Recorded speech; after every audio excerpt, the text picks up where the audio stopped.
Hey you, it's me, Curtis P, and it's time for some coffee. Starting off today's show, let's talk about the iPhone 8 because it's probably one of the most anticipated phones coming out this year. New rumors online show that the next iPhone's wireless charging system might not be as fast as you'd expect. The iPhone 8 is expected to use a slower 7.5 QI standard. It'll use 7.5 watts of electricity to actually charge the phone. This is half the speed of the latest QI standard of 1.2. Now the iPhone 8 battery is expected to be around 2,700 milliamp hours. Now it's hard to tell if that actually will add up to more hours of use because of the new display. The display is bigger, but it's also OLED, so it could save some power, but it might not save some power because it's bigger. Right now it's hard to say. You'll probably get around a day and not much more. More rumors also showing that Apple is targeting the $1,000 mark for the brand new phone. Something other high-end smartphone makers are currently doing as well, as Samsung just released the Note. So the iPhone 8 could sell off contract in the US for $1,000. If you're like myself and you live in Canada, that's like $1,300 for the phone. That's really expensive, and that's probably just the cheapest model. Now Apple is expected to have their announcement in the next couple of weeks. Here, a lot of people pointing at September 12th being the date. Though no official release from Apple, we're expected to see some sort of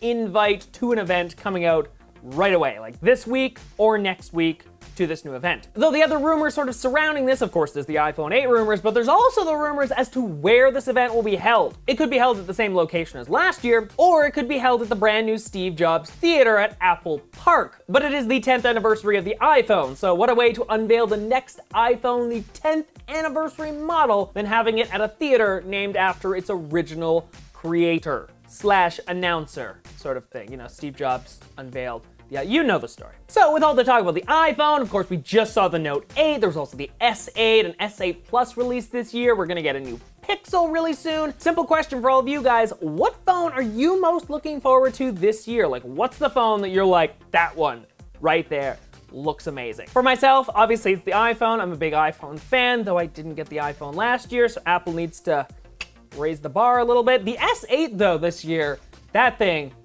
very nice phone. Into some quick related news, everyone. Talking about Apple here, Apple Park got a brand new construction update drone video. As you can see, a lot of work still being done and still needing to be done at Apple Park before it's fully completed and ready for everyone. Though it's funny, I did talk about, the Steve Jobs Arena hopefully being ready for this event. Some video shows it looks pretty ready to me, though of course the landscaping, not quite ready, but the building itself and maybe the theater could be ready in time. Next up, Domino's is testing out a self-driving pizza delivery car. Yeah, the company is working with Ford on a brand new self-driving pizza delivery car. The pizza is actually stored in this special Domino's heatwave compartment. At least that's what they're calling it, a heatwave compartment. It's basically the back seat. You use an iPad, you touch the screen, the back window opens, you get your pizza out. It's cool, though at the same point, I still have to get out of my house to go to the car. This is a problem. What if it's raining? What if I'm in my PJs? I don't know, that pizza's gotta come to me. I'm not paying like $30 for a friggin' delivery fee just for it to like come to the end of my driveway. I don't think it's actually that much to deliver pizza, but you know what I mean.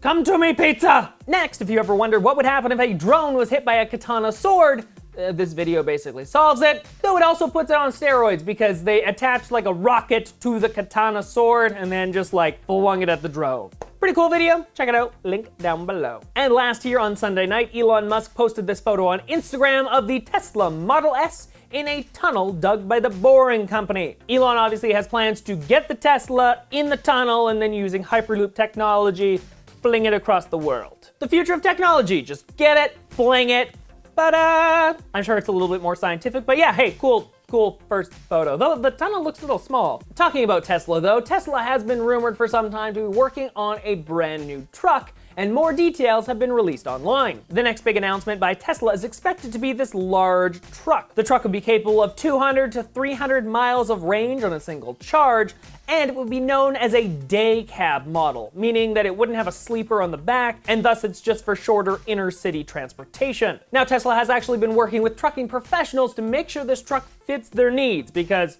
there's no reason to build it if people don't want it. The only downside here, of course, is the fact that it's limited on its range, because 200 to 300 miles is great, but when you take into account what a regular diesel truck can go, it's 1,000 miles.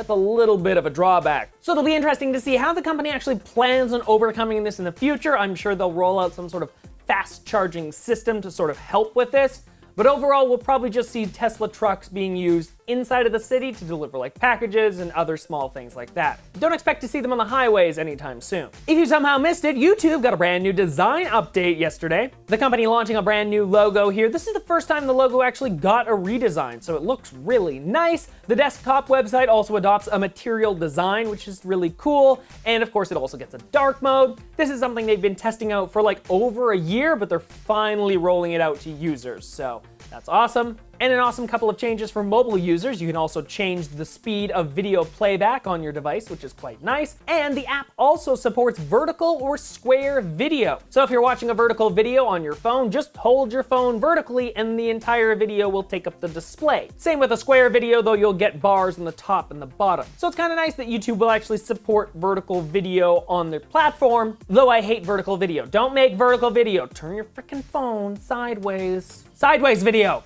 Horizontal. That's how your TV is, how video is supposed to be. Next up, Google making a big AR announcement with AR Core. In an apparent response to AR Kit from Apple, Android's creator Google is rolling out its own AR-based SDK. Now, of course, Google has been working on AR for a long time here, with its Project Tango being the first iteration of this. Some of the cool features here: shadows will actually fall in the correct direction based on the sun and the room you're currently in. So if you have a fun AR character, that'll actually look like they're in the room. And characters can even interact with the changing conditions inside of the room. So if you turn off a light, your character will be aware of it. They may look up, they may look at the lights. Kind of a cool little fun feature. So overall, this SDK should just make it easier for app developers to put AR in their apps. They don't have to develop that whole back end. They can just plug right into the SDK and it'll work great. It's an awesome move for Google, and of course, Apple is also working on their same sort of thing, and we've seen some awesome stuff coming out from that. Into the smartwatch world here, as Fitbit has announced the Ionic. Earlier this week, Fitbit announcing this brand new wearable where it's hoping to get into the smartwatch game. This is the first brand new device from the company ever since it bought Pebble. The Fitbit Ionic includes a couple of interesting features. Fitbit Coach is built in if you want a workout assistant. You can load up to 300 songs right onto the device. It has built-in GPS, 4 days of battery life, a selection of apps with more and more coming in the future, smart notifications, it's water resistant. It also includes Fitbit Pay, so you can use a wireless payment system much like the Apple Watch or any of the Android related systems. It has continuous heart rate monitoring and sleep tracking. Overall, it'll be interesting to see if Fitbit can actually carve out a space in the smartwatch game. Right now, they're really known for their activity monitors, not really their smartwatches. And let's face it, right now, if you look at the smartwatch industry, this thing right here, the Apple Watch, dominates across the entire board,